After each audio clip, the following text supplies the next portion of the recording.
Well, I was brought up in an extremely right-wing colonial family.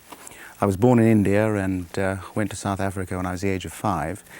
And in the tradition of those families, I was sent to an English public school, which really perpetrated the same atmosphere.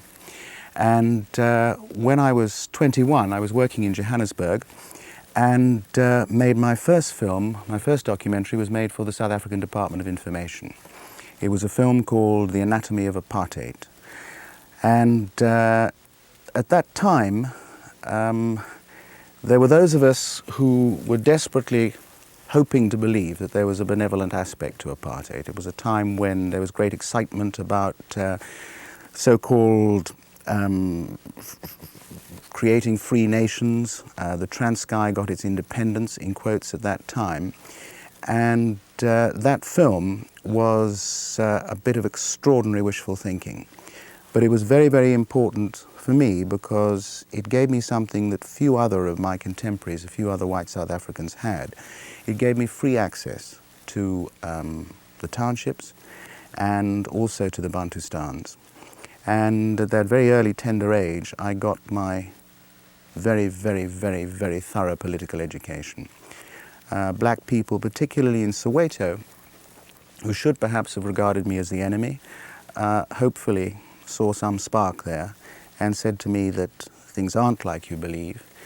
This is the reality. Come and see the reality. And that really was my road to Damascus. And before that film was finished, I was arrested and spent my first night in jail.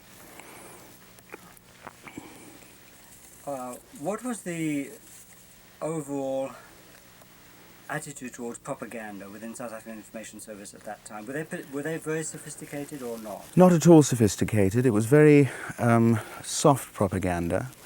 It was programs on the military, which was, I can remember one, there was one on, and of course not showing anything of the military in action. There's very little action then. Programs on border industries and things like that. They were very soft-sell, very inept documentaries. For my sins, I believed that the policy of separate development was what it stated it was, and I wanted to make a film which showed that black people could only have their fair place in South Africa if they could, if their commercial activities were free from white competition, if they could govern themselves in their own independent areas. I fell for all that hook, line and sinker and believed it passionately.